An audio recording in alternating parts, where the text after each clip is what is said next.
안녕하세요. 이혼하거나 고쳐 살거나 주쌤입니다. 제가 상담을 해보면 바람 피운 사람들이 100명이 있다면 그 100명이 또 다 다릅니다. 어떤 사람들은 들키자마자 또는 들키기도 전에 집 나가서 처자식 버리고 생활비 끊고 이혼하자고 막 이혼 소장을 보내오기도 하고, 어떤 사람들은 너무너무 완벽하게 양다리를 걸치면서 집에서는 자상한 남편, 사랑해주는 아빠, 이렇게 좋은 아빠 노릇도 하면서 밖에서는 이 여자 저 여자 쳐다다니면서 바람을 피우기도 하고요. 또 어떤 남자들은 들킨 다음에 반성하거나 미안해하는 기색 전혀 없이 네가 내 뒤를 캐서 네 잘못이다. 너만 가만히 있으면 모두가 편안하고 행복한데 왜 그렇게 남의 사생활을 들추냐. 너만 나랑 그 애를 인정해주면 행복하게 살 수 있다 하면서 오히려 자기의 첩지를 인정해달라고 하는 그런 미친놈들도 있습니다. 그런데 이런 여러 가지 유형으로 보이는 것들이 사실 이 사람은 이유형, 이 사람은 이유형 이렇게 정해져 있는 게 아니고요. 오락가락해요. 원래 바람 피우는 사람들 다 감정 기복이 있고 오락가락 하잖아요. 이성적인 판단이 안 되는 사람들이잖아요. 그러니까 집 밖으로 뛰쳐나갔다가도 어떤 계기가 생기면 집으로 들어와서 멀쩡하게 아빠 노릇 하는 경우도 있고, 아니면 멀쩡하게 가정 생활을 잘하던 사람이 갑자기 뛰쳐나가서 상간녀랑 동거하면서 이혼 요구를 하는 경우도 있죠. 그래서 오늘의 주제는 이제 양다리인데요. 이 양다리에 대해서 한번 얘기해 보려고 합니다. 여자들은 이렇게 양다리 걸치는 경우가 되게 드물어요. 여자들은 둘 중에 하나인 것 같아요. 아예 나 너랑 못 살겠다 이혼하자 하면서 상간남이랑 좋다고 뛰쳐나가는 경우가 있고, 아니면은 집에 붙어 있을 거면은 상간남을 웬만하면은 늦게라도 정리를 하거든요. 그리고 젊은 남자들 같은 경우는 열정과 패기가 있어서 그런지 바람이 나면 상간녀랑 살겠다고 아주 뛰쳐나가는 경우가 은근히 많아요. 그런데 40대 중반 이상의 중년 남자들, 이렇게 중년 남자들은 양다리 걸치는 경우가 더 많더라고요. 그러니까 양다리라고 하면 이혼할 생각이 없어. 이혼할 생각은 없고 밖에서도 여자를 정리할 생각도 없고, 완벽하게 양손에 떡을 쥐고 둘 다 즐기겠다, 둘 다 가지겠다 하는 그런 욕심쟁이들인 거죠. 그래서 일단은 이 남자들이 왜 양다리를 걸치느냐에 대해서 한번 생각을 해봐야 될 것 같아요. 이 사람들은 일단은 진짜 이혼할 생각은 없는 거예요. 자기가 나이도 먹었고 애들도 웬만큼 컸고 재산도 이만큼 읽어놨는데 이혼한다고 해서 별다른 수 없거든요. 재산 반띵해서 나눠가지고, 아니면 뭐 나눠가질 재산도 없거나, 그리고 뭐 애들도 이미 다 컸는데 내가 이제 와서 바람나서 이혼을 하면 애들한테도 팽당할 것 같고, 주변에 보니까 혼자 사는 남자들 찌질하거든요. 막 총각 냄새 나거든요. 그러니까 굳이 내가 이혼을 왜 해야 되지? 내가 와이프한테 또 얻는 게 있어요. 집에서 내조하지, 애들 잘 키우지, 어떤 경우는 아내분이 뭐 맞벌이 해가지고 재산도 많이 읽어놨지. 내가 이 여자를 버릴 이유가 없는 거예요. 그리고 주변 사람들한테도 바람 피워서 이혼했다는 그런 오명을 뒤집어 쓰고 싶진 않아. 그런 사람들이 이혼할 생각까지는 없으면서 밖에 나가서 여자 만나는 거죠. 그리고 또 이 경우가 또 많은데요. 이혼하자 그러고 뛰쳐나가서 그 여자랑 살림 차릴 정도의 사이가 아닌 거예요.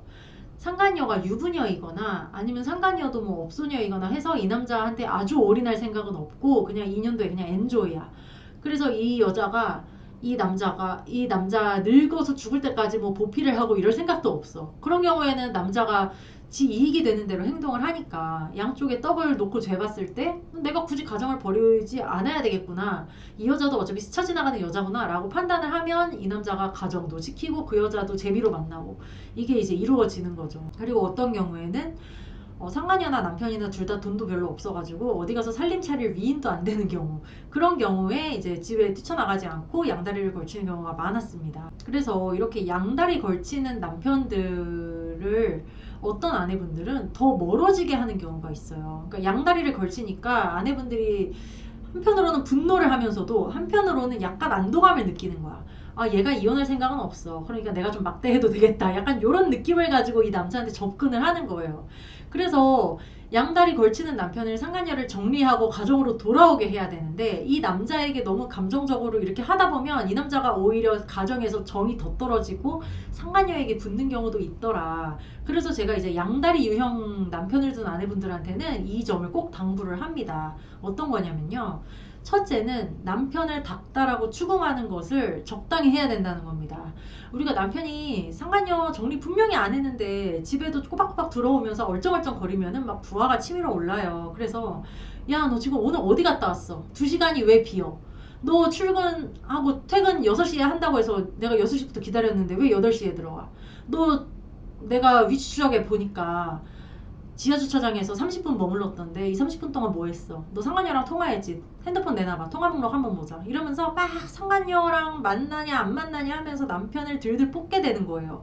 당연히 그렇게 되죠. 근데 이것도 적당히 해야 되는 거고 증거를 잡으려면 뒤로 잡아야 되는 거지. 남편한테 이렇게 닥달하고 추궁하는 거를 너무 많이 하면 남편이 정말 질려버리게 되겠죠. 그리고 두 번째는 내쫓기와 이혼 요구입니다. 그러니까 아내분들이 남편이 이혼할 생각도 없고 양다리 걸치는구나 생각하면 아까 안도감을 느낀다고 했잖아요. 그래서 좀 약간 남편을 하대하게 돼요. 어차피 너 이혼 못하잖아. 너 이혼하고 싶지 않잖아. 그래서 싸우다가 이런 말이 막 나와요. 너 그럴 거면 나가. 그럴 거면 이혼해. 너 이혼 못하잖아 하는 심정으로 하는 말이죠. 그런데 남자들이 오히려 이 말을 기다리고 있을 수도 있고 만약에 내쫓은 경우에는요 나가서 상간녀랑 더 붙어요. 그리고 남편이 뭔가 그런 게 있잖아요. 내가 바람나서 집을 뛰쳐나온 게 아니다. 내가 여자 좀 만났기로써니 와이프가 나를 쫓아내가지고 내가 쫓김을 당한 거지 내가 짐 나온 거 아니다. 이런 생각에 약간의 또 죄책감을 덜어요. 그래서 내쫓고 나면은 이 남자가 또 자유롭게 그렇게 살다 보면 다시 가정으로 돌아오기는 너무 힘들어집니다. 그래서 나갈 때는 나가라고 해서 나갔는데 들어올 때는 들어와 한다고 들어오는 게 절대 아니라는 거죠. 그러니까 진짜 이혼할 생각 아니면 나가 이혼해 라는 말은 절대 하시면 안 되는 거죠. 남편이 이혼할 생각이 없다고 해서 양다리를 걸친다고 해서 내가 갑이라고 생각하면 오산입니다. 그리고 세 번째는 잘해주기입니다.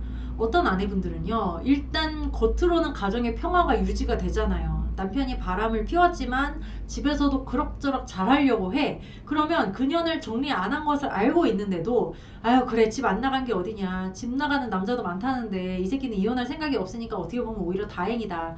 우리 애가 지금 고등학생이니까 몇 년만 참자. 몇 년만 참으면 저것들도 질려서 떨어질 거고 어차피 이 남자는 이혼할 생각 없고 나는 생활비 받아서 써야 되니까 이 남자 괜히 건드리지 말고 지금 그냥 저체로 놔두자. 이렇게 생각하고 가만히 놔두는 아내분들도 있어요. 근데 그렇게 되면요 아까 제가 말씀드렸듯이 집 나가서 막 이혼 요구하는 그런 남자랑 집구석에 가만히 앉아서 양다리 걸치는 남자랑 다른 남자들이 아니라니까요. 그 남편의 행동은 오직 상간녀와의 깊이에 따라서 달린 거예요. 그러니까 이 남자가 가정에 대해 어떻게 생각하던 간에 상간녀와 깊고 상간녀가 당신 이혼하고 와 라고 종용을 하면 이 남자는 뛰쳐나가게 되어 있어요. 그러니까 이거를 상간녀랑 남편이랑 사이가 깊어질 때까지 두고 보면 절대 안 된다는 거죠. 내가 알자마자 증거를 잡자마자 상간녀 떼내는 데 집중을 하셔야지 지금 남편이 그냥 집에 붙어 있고 이혼 요구를 안 하니까 평화롭다 생각해서는 절대 안 됩니다. 이거는 가짜 평화잖아요. 내가 속이 문드러지면서 유지하는 가짜 평화인 거고 이 가짜 평화가 오래 가면은 나중에 내가 뒤통수 맞게 돼 있는 거예요. 그러니까 절대 내 남편이 집 나갈까봐 내가 상간녀 수송하고 상간녀 헤어지라고 너무 이 남자를 닥달하면 이 남자가 집을 나갈 것 같으니까 내가 그냥 잠자코 있어야겠다. 이런 생각 절대 하시면 안 됩니다. 그리고 이제 잘해주는 분이 많아요. 내가 상간녀보다 잘해주면 이 남자가 뭔가 느끼는 게 있어서 가정으로 돌아오겠지. 이런 분들한테는 제가 꼭 드리고 싶은 말씀이요. 상간녀랑 경쟁하지 마세요. 아니 우리가 본처가 위험이 있지 상간녀랑 경쟁할 타이밍이냐고요 지금. 그 상간녀가 이 남자한테 잘하니까 내가 더 잘해줘서 이 남자가 집에 붙어있게 해야지. 섹스도 막 더 잘해주고 안 하던 짓도 해주고 막 음식 잘해주고 그러면 남자들이 역시 우리 와이프밖에 없어 라고 생각해서 가정으로 돌아오는 게 아니라요 집에서는 아내의 그런 서비스를 받으면서 즐기고 밖에 나가서는 또 몰래 상간녀랑 즐기고 아주 재미있게 양다리 양손에 떡을 쥐고 즐기는 형국이 되는 거예요. 그러니까 상간녀랑 경쟁하지 마시고 절대 바람난 남편에게 잘해준다고 해서 돌아오는 거 아니라는 거 명심하셨으면 좋겠습니다. 그러니까 남편을 상대하지 마시고 상간녀를 상대해야 되는 거죠. 남편이 양다리 걸치고 있다가 상간녀 떨어져 나가면 어쩔 수 없이 요 다리 갈 데 없으니까 우리 집으로 올 거잖아요. 그렇게 만들어야지 이 남자 양다리 걸치고 있는 남자 팔 잡고 아무리 당겨봐야 엎어지면 저쪽으로 엎어지지 이쪽으로 엎어지지 않는다는 거예요. 그러니까 양다리 걸친다고 해서 위안을 느끼지도 마시고 이 남자를 어떻게 닥달을 해가지고 집으로 돌아오게 만들 생각도 하지 마시고요. 그냥 묵묵하게 상간녀만 졸라게 치면 되는 겁니다. 네, 오늘은 여기까지 하고요. 이거나 뭐거나 카페에 들어오시면 제가 쓴 설명도 있고 다른 분들의 사연도 있으니까요. 이거나 뭐거나 카페로 들어오시기 바랍니다.